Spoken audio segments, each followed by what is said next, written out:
prie d'ouvrir vos Bibles dans Matthieu chapitre 20. On va lire les versets 20 à 28. Alors la mère des fils de Zébédée s'approcha de Jésus avec ses fils et se prosterna pour lui faire une demande. Il lui dit, « Que veux-tu? » « Ordonne, lui dit-elle, que mes deux fils que voici soient assis dans ton royaume, l'un à ta droite et l'autre à ta gauche. » Jésus répondit, « Vous ne savez ce que vous demandez. Pouvez-vous boire la coupe que je dois boire? » « Nous le pouvons, dirent-ils. Et il leur répondit, « Il est vrai que vous boirez ma coupe, mais pour ce qui est d'être assis à ma droite et à ma gauche, cela ne dépend pas de moi, et ne sera donné qu'à ceux à qui mon Père l'a réservé. » Les 10, ayant entendu cela, furent indignés contre les deux frères. Jésus les appela et dit, « Vous savez que les chefs des nations les tyrannisent, et que les grands les asservissent. Il n'en sera pas de même au milieu de vous. Mais quiconque veut être grand parmi vous, qu'il soit votre serviteur. Et quiconque veut être le premier parmi vous, qu'il soit votre esclave. C'est ainsi que le Fils de l'homme est venu, non pour être servi, mais pour servir et donner sa vie, comme la rançon de plusieurs. » Que Dieu bénisse la lecture de sa parole. Amen.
Je vous propose maintenant de vous lever et de chanter le chant 334, « C'est mon joyeux service ».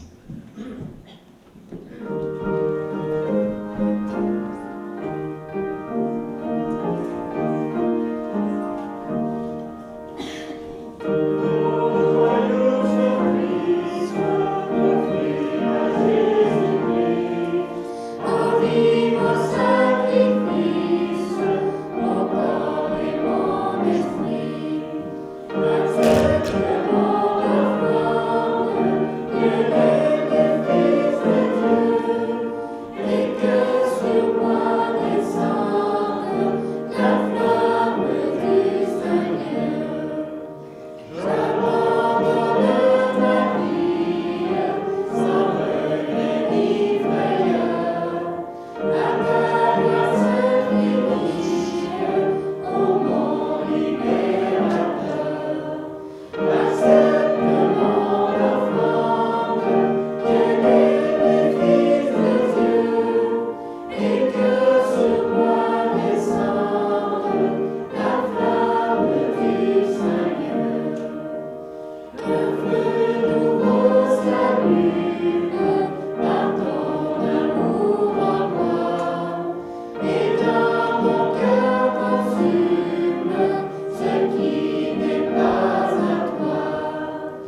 d'habitude, Jésus s'est assis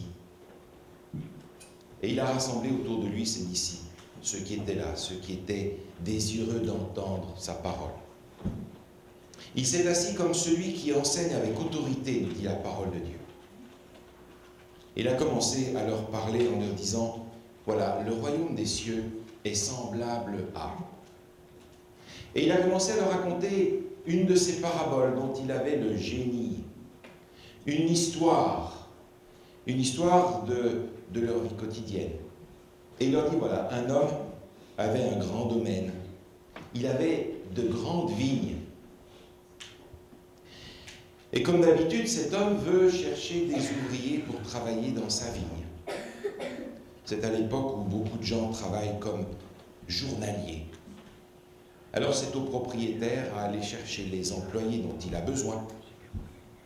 Et le texte nous dit, Jésus raconte, cet homme va sur la place de la ville à 6 heures du matin. La place de la ville, c'est cet endroit où la ville vit. C'est là où il y a les vieux courbés sur leurs bâtons qui regardent tout ce qui se passe. Et ils savent tout ce qui se passe. Celui-ci est sorti de la ville aujourd'hui. Celui-ci n'est pas sorti. Tiens, peut-être qu'il est malade. Tiens, ce garçon est sorti avec cette jeune fille. Ah ah! Tiens, aujourd'hui, il est passé avec une autre. Oh oh! Et les anciens sont là. Oh, vous savez, les anciens, ils disent qu'ils voient mal, mais ils voient ce qu'ils veulent voir.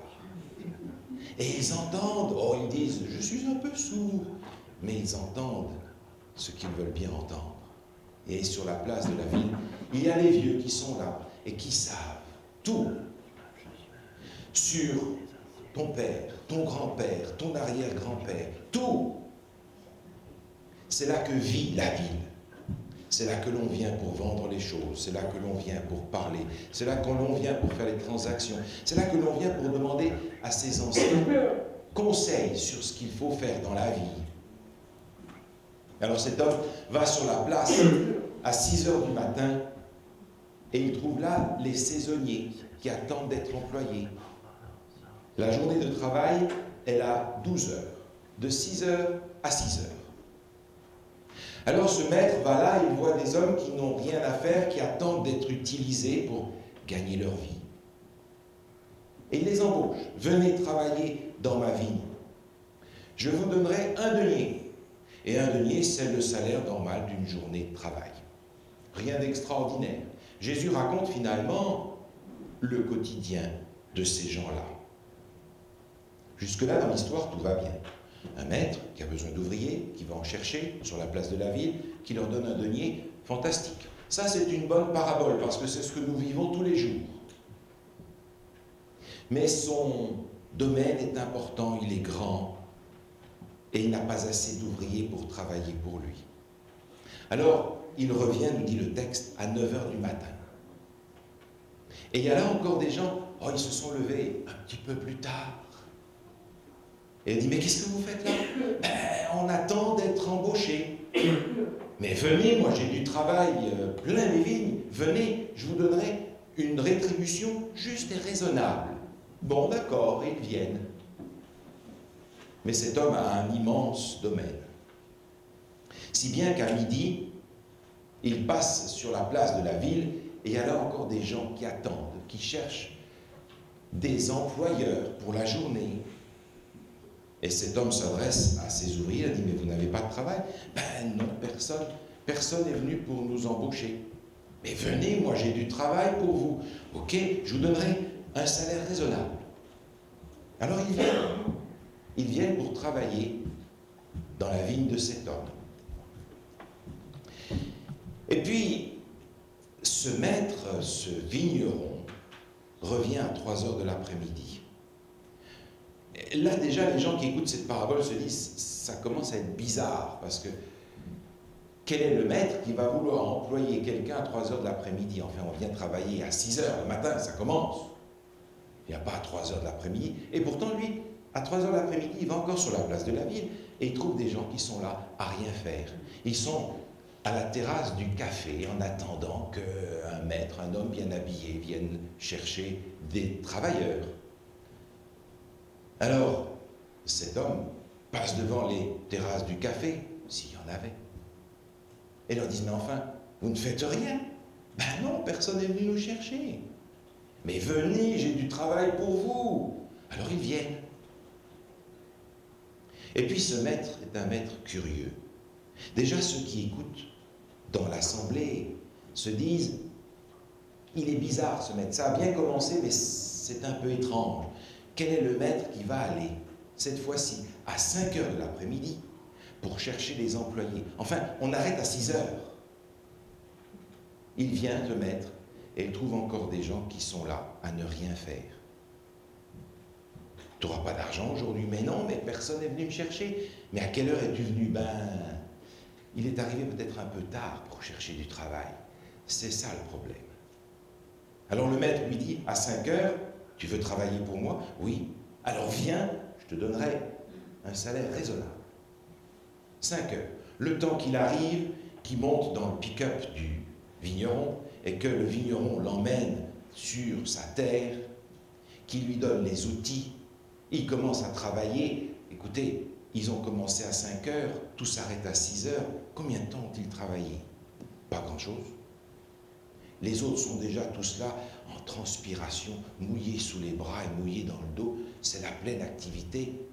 On essaie d'achever le travail commencé pour finir à 6 heures. Et ils arrivent frais et dispo. Ils grattent un peu ici, ils grattent un peu là. Ils ont juste à peine le temps de se mettre dans le travail que le serviteur sonne de la trompette, c'est la fin de la journée. Et eux, ils viennent d'arriver. Enfin, presque. C'est un moment important de la journée parce que c'est maintenant qu'on va recevoir la paye. S'il n'y avait pas de salaire, il n'y aurait pas eu d'ouvrier non plus, vous comprenez? Alors le maître va voir son trésorier qui arrive avec le sac de pièces et il dit, écoute une chose, tu vois tous ces ouvriers-là, tu vas les payer et tu vas commencer par ceux qui sont arrivés les derniers. Et puis tu vas les payer eux et puis tu les prends dans l'ordre inverse de leur arrivée, d'accord? Alors ils ont l'habitude, les ouvriers, ils s'alignent tout près du trésorier. Et le trésorier leur dit, écoutez, les derniers venus, où sont-ils? Alors, désordre dans la queue s'organise dans l'autre sens. Les derniers arrivés sont devant. Et ceux qui sont derrière se disent, qu'est-ce que c'est que ça? D'ailleurs, ceux qui écoutent Jésus raconter cette histoire se disent, ouh là là, c'est plus exactement comme il faut ça.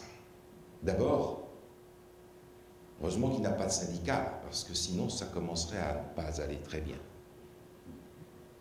Et puis, le trésorier qui est là avec son sac de pièces commence à donner un denier à celui qui est arrivé le dernier. Oh, le dernier, il se dit, sans blague, fantastique, mais ça c'est merveilleux. C'est le salaire d'une journée pour quelques minutes de travail. Parfait. Je reviendrai demain à 5 heures. Le deuxième qui est arrivé tard aussi reçoit encore un denier. Merveilleux. Depuis le fond de la queue, les premiers arrivés regardent, disent, oh, il est généreux ce maître-là. Il donne un denier à celui qui est arrivé à 5 heures. Alors qu'on arrête de travailler à 6. Fantastique. Non, nous, on va avoir quand même un bonus, non? Et quand on arrive à ceux qui sont arrivés à 3 heures, ils ont aussi un denier. Les premiers se disent, tiens, nous qui avons commencé à 6 heures, t'imagines ce qu'il va nous donner? Et quand on arrive à eux, Jésus dit, le trésorier de cet homme-là va leur donner un denier. Et ils disent, oh, ça ne marche plus. Regarde, disent ces gens. Nous, on a travaillé depuis 6 heures du matin. On a travaillé sous la chaleur. On n'a pas arrêté. On a travaillé toute la journée pour toi, de 6 heures à 6 heures. Et à ces gens qui sont venus à la dernière heure, qui ont travaillé presque rien, qui ont juste eu le temps de prendre les outils et de gratter un peu à droite à gauche, tu leur donnes le salaire d'une journée entière et à nous, tu nous donnes la même chose, il y a quelque chose qui ne marche pas. Et là, Jésus a l'attention de tous ceux qui écoutent, parce que cette histoire ne tient pas debout. Un maître qui fait ça, il ne fait pas ça innocemment. Il veut des problèmes. J'en parlerai à mon syndicat, tu vas voir. Mais imaginez, vous travaillez dans une entreprise et vous travaillez à plein temps. Et puis il y a là un petit jeune qui arrive, qui travaille même pas au quart de temps. Allez, un cinquième, un sixième de temps. Il vient un petit peu, il fait un petit travail là, et il s'en va. Et à la fin du mois, il a le même salaire que vous. Qu'est-ce que vous allez dire? Il y a quelque chose qui ne marche pas. Et vous allez penser, non pas à lui, qui a reçu un salaire complet pour quelques petites heures de travail, vous allez penser à vous, qui avez travaillé et qui avez votre salaire le même que lui. Alors Jésus continue son histoire. Ces ouvriers protestent et disent, ça ne marche pas cette histoire-là. Et ceux qui sont dans l'assemblée et qui écoutent disent, c'est juste, ça ne marche pas. C'est pas correct de faire les choses comme ça. On ne va pas donner un salaire complet à celui qui ne fait presque rien, le même à celui qui travaille toute la journée. Et Jésus continue parce qu'il va mettre des paroles dans la bouche du maître. Et le maître va leur dire, dis donc, combien est-ce qu'on avait convenu ensemble au début de la journée? Un denier? Je t'ai donné un denier. Prends ton argent et va-t'en. Au fait, est-ce que ça te pose un problème que je sois bon envers celui qui est arrivé à 5 heures? Non. Parce qu'en fait, cet argent que tu reçois, c'est mon argent. Ça te pose un problème si je fais ce que je veux avec mon argent? Je ne t'ai pas volé. Je t'ai donné ce que l'on avait convenu ensemble. Un denier. Tu te plains de quoi? Va-t'en. Et Jésus dit,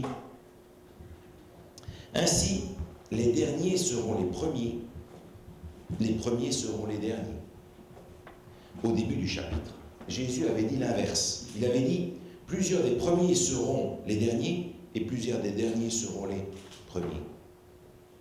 Une histoire incroyable. Et les gens qui entendent cette histoire se disent, c'est quoi le rapport entre cette histoire et le royaume des cieux? Parce que ça, c'est encore une histoire qui ne tient pas debout. C'est une de ces histoires de Jésus qui commence bien, qui finit mal, ou qui finit bizarrement. Et on a envie, comme les disciples, d'aller voir Jésus en aparté et lui dire, dis donc, cette histoire-là, tu pourrais nous la raconter comme il faut pour qu'on comprenne quel est le lien entre le royaume des cieux et ce que tu as raconté, parce que ça ne marche pas ton histoire. Alors Jésus, bien entendu, parle ici à un auditoire qui peut-être va comprendre. Parce que les premiers qui ont été invités, ce sont bien sûr les Juifs qui ont reçu la parole de Dieu avec les promesses, et à qui Dieu a donné cette promesse. La promesse de la vie éternelle à tous ses serviteurs. Seulement, il y en a qui sont arrivés après, dans le temps. Il y en a qui sont arrivés plus tard, et puis il y a ceux qui arrivent très tard. D'ailleurs, du temps même de Jésus, on va avoir les autres ouvriers qui arrivent.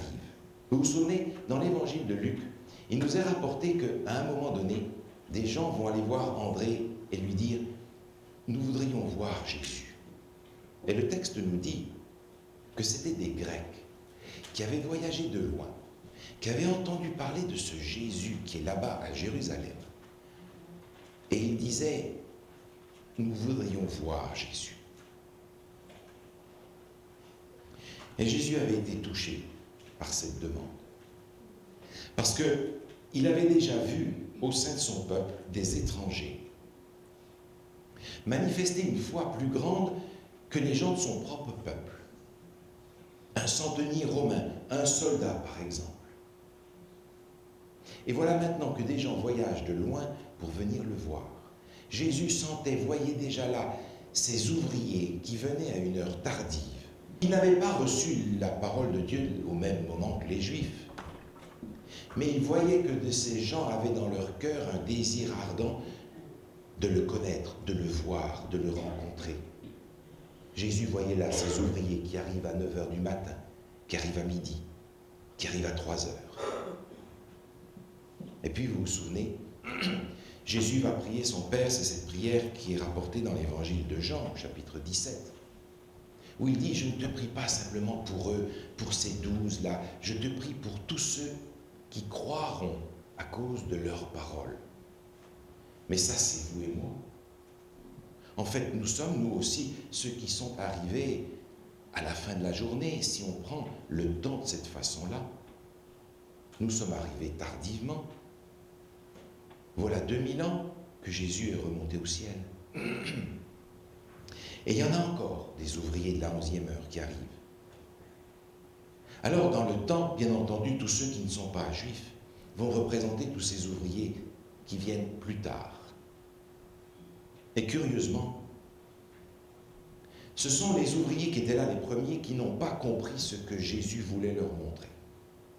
Ce sont eux qui protestent, alors que ce denier qui représente la vie éternelle, le salut, le même pour tous, ils l'ont aussi. Un denier. Ils ont travaillé peu, ils ont travaillé beaucoup, ils vont recevoir un denier. Autrement dit, ce denier qu'ils reçoivent, cette pièce de monnaie, n'est pas un salaire du tout. Ce denier qu'ils reçoivent, c'est un cadeau. Qu'ils aient travaillé 12 heures ou 1 heure, ils vont recevoir le même parce que le maître a décidé de leur donner à tous le même cadeau, au même prix. La promesse qui nous a été faite, écrit l'apôtre Jean, c'est la vie éternelle. Et Jésus l'offre à tous ceux qui sont prêts à venir travailler pour le maître. Seulement, cette histoire peut aussi se placer au milieu de nous. Vous avez remarqué, ceux qui ont travaillé depuis la première heure avaient une mentalité très précise. Tu travailles 1 heure, tu gagnes 1 heure. Tu travailles 2 heures, tu ramasses l'argent de 2 heures, et ainsi de suite. Salut par les heures, autrement dit. Ceux qui sont arrivés à la fin n'avaient pas grand-chose à offrir, ils ont travaillé 1 heure au plus. Et ils reçoivent le salut pourtant. Mais ce sont les premiers qui ont protesté. C'est eux qui n'étaient pas d'accord. Ce sont eux qui n'étaient pas d'accord que ces Juifs, que ces Grecs, que ces païens, que ces Romains, que ces chiens de Samaritains soient sauvés aussi. C'est eux qui ne le voulaient pas. Et c'est eux qui les mettaient à mort. Et Jésus disait, il y en est des derniers qui seront des premiers et des premiers qui sont des derniers. Seulement, aujourd'hui encore, cette parabole peut s'appliquer à notre situation parce qu'il y a dans l'Église des gens qui sont là depuis 10, 15, 20, 30, 40, 50 ans et qui ont été baptisés au siècle passé.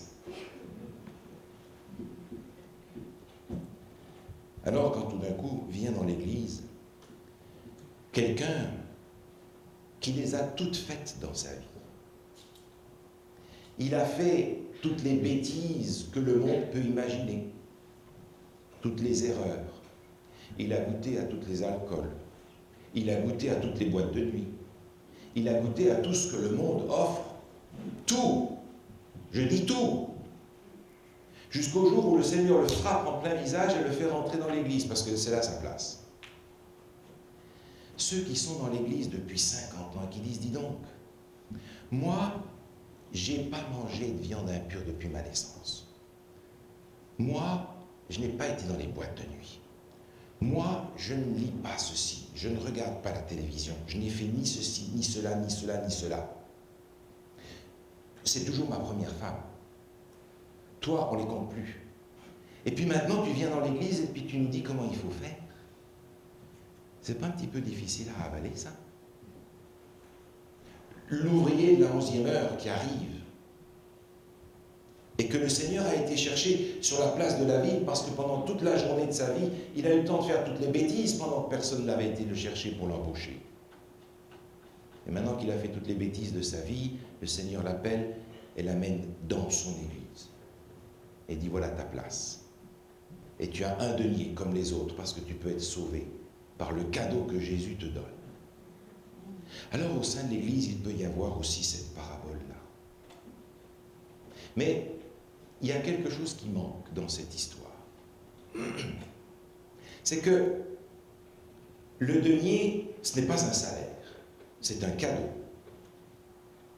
Un salaire, c'est une compensation par rapport au temps et à l'énergie que l'on a donné pour un travail demandé. Un salaire va être en proportion du service que j'ai donné. Si je travaille 10 heures, c'est normal que je sois payé 10 heures. Ce sera mon salaire. Si je travaille 2 heures et qu'on me paye 2 heures, ce sera un salaire parce que ce salaire sera en proportion du travail que j'aurai donné. Mais si le denier dans cette histoire n'est pas le salaire, parce qu'il est un cadeau, où est le salaire dans cette histoire? Il est caché. Il est caché, le salaire. Où est dans cette histoire la rétribution, la compensation proportionnelle au travail offert, au travail donné? Pour que ce soit un salaire, il faut que cette compensation soit en proportion de ce qui a été offert comme travail. Le denier est le même pour tout le monde, c'est donc pas ça. Alors quand j'y pense, je réalise que les plus chanceux dans cette histoire, ce ne sont pas ceux qui sont arrivés à 5 heures pour à peine travailler quelques minutes dans les vignes de ce maître. Les plus chanceux sont ceux qui ont été appelés dès 6 heures du matin, dès le début de leur vie, et qui ont pu passer toute leur vie au service du Seigneur. Peut-être qu'ils ne se sont pas rendus compte que c'était une grâce. Peut-être qu'ils ne se sont pas rendus compte que c'était là la bénédiction que le Seigneur voulait leur donner. Mais ceux qui ont le moins de chance, ce sont ceux qui sont arrivés à la fin, parce qu'ils n'ont eu la grâce que de travailler tellement peu de temps avec le Maître. Ils n'ont pu servir le Maître que presque pas de temps. Ce sont eux qui ont perdu, pas les premiers. Les premiers, ils ont eu la chance de pouvoir travailler toute leur vie, toute la journée avec ce Maître. Voilà le salaire. Pouvoir servir le Maître. Toute sa vie, depuis le début de sa vie, une bonne partie de sa vie, à la fin de sa vie. Mais d'avoir pu servir le Maître. Et le royaume des cieux, il est là parce que Jésus essaie de dire, quand vous venez travailler pour le Maître, vous recevez le salut gratuitement comme un cadeau. Mais en réalité, le temps que vous pouvez passer au service, ça c'est la récompense, c'est la cerise sur le gâteau, c'est le plus, c'est ça votre salaire. La vraie récompense, c'est de pouvoir servir le Maître toute ma vie, par rapport à ceux qui ne le servent que quelques années quand, à la fin de leur vie, ils rencontrent la vérité en Jésus-Christ seulement, à ce moment-là. Alors, dans cette histoire, je découvre que Jésus essaie de dire, le royaume des cieux n'est pas basé sur le salut par les œuvres, que vous en fassiez beaucoup ou pas, ou peu. Quand vous acceptez de venir travailler dans la vigne du Seigneur, vous recevez le salut gratuitement en Jésus-Christ. Mais venez donc le servir. C'est à ça qu'il vous appelle. En fait, il ne vous a pas appelé pour vous donner un denier. D'abord, il vous a appelé pour venir le servir. Et en le servant, le denier tombe automatiquement pour tous ceux qui sont des ouvriers sincères dans sa vie. Mais pour ceux qui ont eu la chance, la grâce d'être appelés dès le printemps de leur vie, le salaire est encore plus grand parce qu'ils ont pu servir longtemps, sachant que le Maître leur avait donné la vie éternelle. Certains ont compris, peut-être tard, pas les premiers, qu'il y avait une joie particulière au service de ce Maître-là. Alors je me pose la question aujourd'hui, peu importe le temps que nous avons déjà passé dans l'Église depuis notre baptême,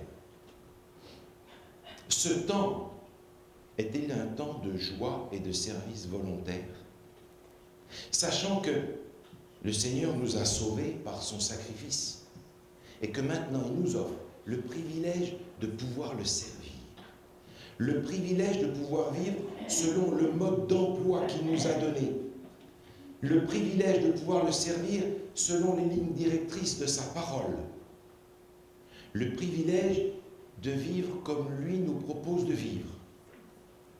Et ça, c'est une grâce. Dommage pour ceux qui ne le trouvent que tardivement. Heureux ceux qui, dès le printemps de leur vie, peuvent vivre selon les principes que le Seigneur nous a donnés. Le royaume des cieux est semblable à un homme qui, disait Jésus, le royaume des cieux est basé sur ceux qui sont prêts à servir le maître, pas parce qu'ils veulent un salaire à la fin du mois ou à la fin de la journée, mais ceux qui sont prêts à servir le maître parce qu'ils ont compris que le maître a donné sa vie pour qu'ils aient la vie éternelle. Alors à partir de là, le servir, vous comprenez, c'est une joie, c'est pas un problème. C'est pas un poids, c'est pas un fardeau, c'est une grâce. Il se trouve que nous sommes tous invités à venir travailler dans sa vigne.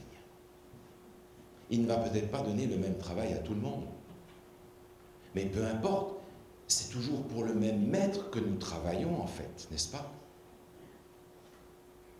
Pour certains, ce sera une tâche. Pour d'autres, ce sera une autre. Pour certains, ce sera une tâche plus en vue que pour d'autres. Mais même si on est invité à travailler derrière le rideau de la scène, n'est-ce pas pour le maître qu'on travaille, pas pour ceux qui sont devant la scène? Parce qu'il nous a donné le denier, le salut. Nous sommes donc tous invités à venir travailler dans sa vigne. Et le Seigneur nous a invités à des heures différentes de notre vie. Quelle grâce qu'il nous ait trouvés désireux de venir travailler pour lui. Alors lorsque le Seigneur nous propose un service, ce n'est pas une charge, c'est une grâce supplémentaire. C'est l'occasion d'avoir la cerise sur le gâteau, un plus, la grâce d'être avec lui et de collaborer avec lui. L'apôtre Paul nous dit, nous sommes collaborateurs avec Dieu. Mais rendez-vous compte, le Dieu des cieux veut collaborer avec des gens comme vous et moi. Heureusement, lui se rend compte de ce qu'il fait beaucoup plus que nous. Nous sommes tous appelés. Et aujourd'hui, en tant qu'Église, nous voulons mettre à part un homme que l'Église a appelé au service parce qu'elle s'est rendue compte que le Seigneur lui avait donné des talents pour le service. L'Église a demandé à Michael d'être le premier diacre de notre communauté. Et le diaconat est un service particulier, un service important. Ce n'est pas un service comme les autres, et la parole de Dieu nous en parle. Alors, avant que nous ne demandions au Seigneur de mettre à part cet homme pour le service, j'aimerais l'inviter de venir me rejoindre ici, et j'aimerais inviter les anciens à venir avec moi. J'aimerais simplement rappeler ce que la parole de Dieu nous dit.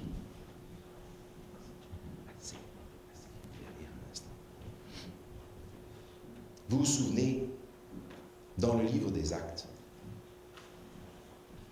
il nous est raconté dans le livre des Actes comment on en est venu à choisir des diacres. Et permettez que je vous relise ce passage. Au chapitre 6 du livre des Actes, il est dit, « En ce temps-là, le nombre des disciples augmentait. Les hellénistes murmurèrent contre les Hébreux parce que leurs veuves étaient négligées dans la distribution qui se faisait chaque jour. Les 12 convoquèrent la multitude des disciples et dirent, « Il n'est pas convenable que nous laissions la parole de Dieu pour servir aux tables. C'est pourquoi, frères, choisissez parmi vous 7 hommes de qui l'on rende un bon témoignage, qui soient pleins d'Esprit Saint et de sagesse, et que nous chargerons de cet emploi. Et nous continuerons à nous appliquer à la prière et au ministère de la parole.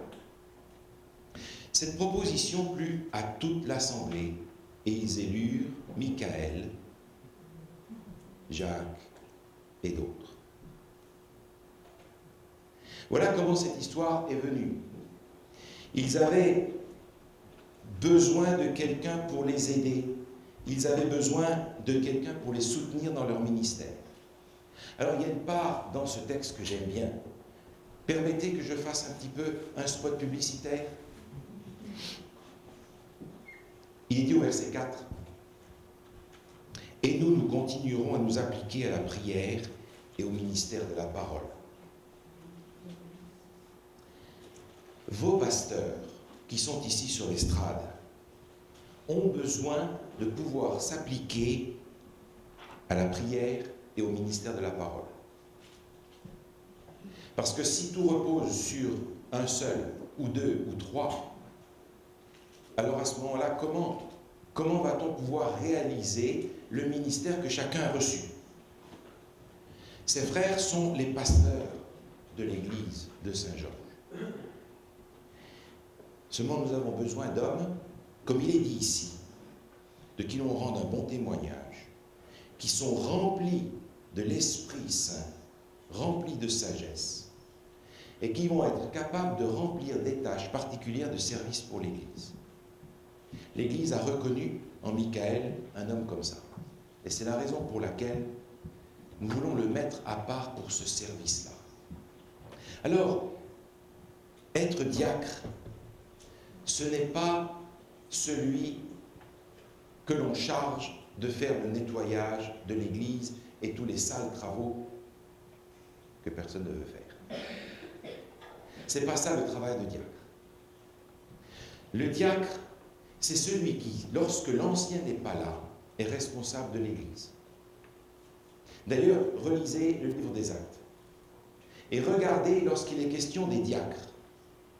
Que voit-on les diacres faire lorsque la parole de Dieu nous parle d'eux? Vous ne voyez dans la parole de Dieu, dans le livre des Actes, aucun diacre qui tient le balai et qui remplace les ampoules dans l'Église. Vous les voyez toujours qui prêchent l'Évangile. C'est ça qu'ils font. Et ils le prêchent avec succès là où les apôtres ne sont pas encore allés. Et vous voyez Philippe qui va à Samarie. Et vous voyez Étienne qui va donner sa vie en témoignage de sa foi en Jésus-Christ. Le diacre, c'est d'abord un témoin de Jésus-Christ au nom de l'Église. C'est celui à qui l'Église fait confiance pour la représenter. Alors, je n'aimerais pas que l'Église considère que l'on va imposer les mains à quelqu'un pour faire les sales travaux de l'Église. Ça n'a pas de sens. Ou bien, on impose les mains à un homme parce qu'on le consacre, on le met à part pour un ministère au sein de l'Église. On n'est pas en train de lui donner le sale travail en se disant « au moins, ce n'est pas à moi à le faire ». On est en train de lui donner une autorité dans l'Église pour impliquer nous tous dans la tâche de l'Église. Il va être responsable de faire fonctionner une grande partie de l'Église. Mais où sont les mains? Où sont les mains qui vont accomplir le travail? Est-ce que ce seront ses mains seules? Il a besoin de mes mains, il a besoin de vos mains, il a besoin de chacun d'entre nous. Il y a un passage dans les Écritures que j'aimerais vous relire en rapport avec ça, qui se trouve dans l'Épître aux Hébreux, au chapitre 13, où il est dit, au verset 17, « Obéissez à vos conducteurs, ayez pour eux de la déférence, car ils veillent sur vos âmes dont ils devront rendre compte. Qu'il en soit ainsi, afin qu'ils le fassent avec joie et non en gémissant, ce qui ne vous serait d'aucun avantage. » J'aimerais vous inviter à avoir envers les diacres de l'Église cette déférence dont l'apôtre parle. Non seulement ce respect, mais aussi de savoir les honorer en leur donnant tout le soutien dont ils ont besoin pour remplir leur ministère. Et si l'un d'entre eux doit vous rencontrer et vous dire, voilà, j'aimerais que tu fasses les choses autrement, recevez ce conseil et cette invitation comme venant de la part de quelqu'un à qui l'Église a donné une autorité. Notre frère que nous allons recommander au Seigneur va exercer dans l'Église un ministère avec l'autorité que le Seigneur lui donne parce qu'il l'a appelé à ce service-là. Et j'aimerais que tous ensemble, nous reconnaissions l'autorité, la responsabilité de ceux à qui Dieu a confié différents ministères parmi nous. Dans ce sens-là, je crois que nous avons une grâce extraordinaire, la grâce d'avoir reçu de la part de Dieu des dons différents, de manière à ce que tout le travail de l'Église puisse s'accomplir dans les meilleures conditions. Alors, on entend de temps en temps les uns ou les autres dire « Ah, mais moi, je n'arrive pas à faire ceci comme un tel ou comme une telle. » Heureusement, parce que si tout le monde faisait la même chose bien, vous vous rendez compte la pagaille que ça ferait dans l'Église? On aurait besoin de savoir faire les choses différemment. On a besoin de pouvoir exercer ses dons d'une façon différente. Alors, au lieu de regarder avec envie, jalousie, le don que l'autre a, pourquoi ne mettriez-vous pas au service du Seigneur celui que vous avez? Et d'offrir vos services à ceux qui sont les chefs d'orchestre du travail de l'Église. Est-ce que ce ne serait pas une idée de mettre au bénéfice de l'œuvre de Dieu les talents que nous avons, plutôt que de pleurer sur ceux que nous n'avons pas? Alors, ceux qui sont investis de cette tâche dans l'Église auront cette responsabilité de discerner les dons et les talents des uns et des autres pour leur donner la tâche que le Seigneur a prévue pour eux. J'aimerais maintenant, Michael, te donner la charge évangélique du diacre. Il est dit ceci dans l'épître de Paul à Timothée. Les diacres aussi doivent être honnêtes, éloignés de la duplicité, des excès du vin, des gains sordides, conservant le mystère de la foi dans une conscience pure. Qu'on les éprouve d'abord et qu'ils exercent ensuite leur ministère s'ils sont sans reproche.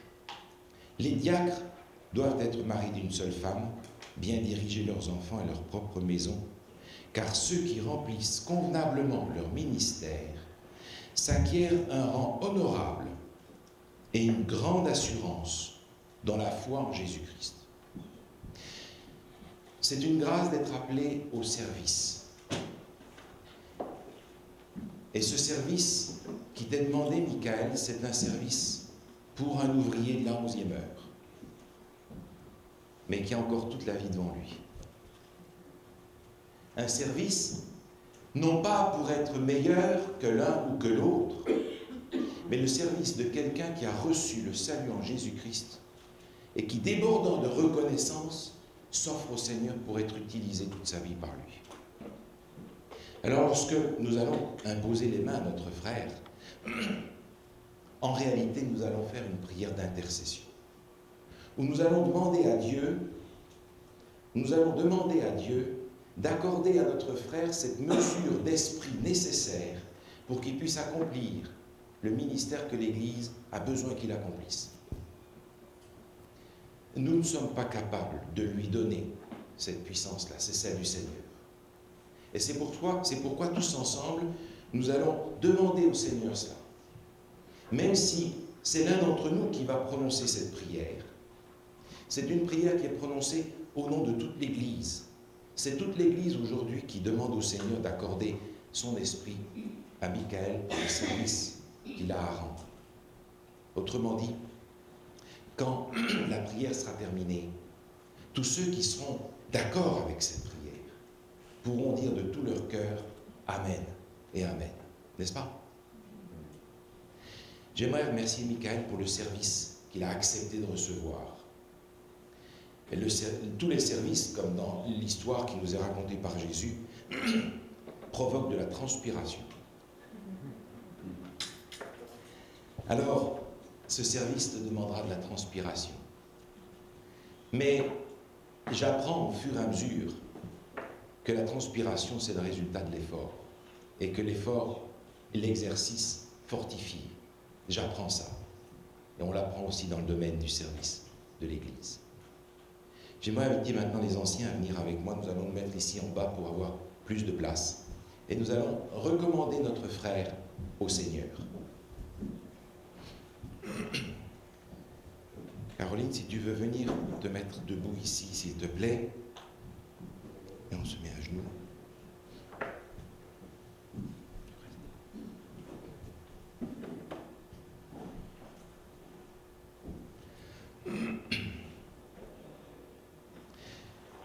Notre Dieu, notre Père, en tant qu'Église, nous reconnaissons aujourd'hui que tu nous as donné aux uns et aux autres la grâce de pouvoir te servir en reconnaissance pour le don incroyable du salut en Jésus-Christ. Et tu nous as donné aux uns et aux autres des outils différents, des dons, des talents, des capacités. Nous te louons, Seigneur, d'avoir mis dans ton Église, ici à Saint-Georges, tous ces dons, tous ces talents, toutes ces capacités, pour remplir la mission que tu as donnée à ton Église dans cet endroit. Et aujourd'hui, d'une manière particulière, nous te remercions pour la famille Cloutier, pour Michael. Nous te remercions pour les talents que tu lui donnes, et nous te demandons, Seigneur, la grâce qu'il puisse les utiliser dans l'humilité pour ton service. C'est pourquoi maintenant, nous invoquons sur lui ton esprit. Et nous te demandons, Seigneur, de lui donner cette mesure particulière de ton Saint-Esprit pour qu'il puisse exercer son ministère dans l'humilité, mais avec l'autorité que tu donnes pour accomplir la tâche demandée. Seigneur, donne-nous ensemble de marcher d'un même pas et d'être capables de répandre dans cette région l'évangile que tu nous as donné. Nous te demandons, Seigneur, d'accorder à Michael cette grâce de pouvoir te servir dans la paix, dans la joie, de recevoir de ta part le courage et la force, la sagesse d'accomplir ce ministère de manière à ce que le serviteur disparaisse, mais que ton œuvre s'accomplisse. Fais descendre sur lui, nous te le demandons en tant qu'Église, ton Esprit Saint, et que ton Église soit bénie par son ministère, comme il est par le ministère de tous ceux qui ont reçu aussi de ta part cette action de ton Esprit. Seigneur, entends, Seigneur, exauce, Seigneur, envoie tes serviteurs partout, là où tu as besoin d'eux, et que leur témoignage porte des fruits jusque dans l'éternité. Te demandons, Seigneur, de bénir cet homme, de bénir sa famille et de bénir ton Église. Au nom et par les mérites de Jésus, notre divin Sauveur, nous te prions et nous disons ensemble Amen. Amen. Merci.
bénédiction finale.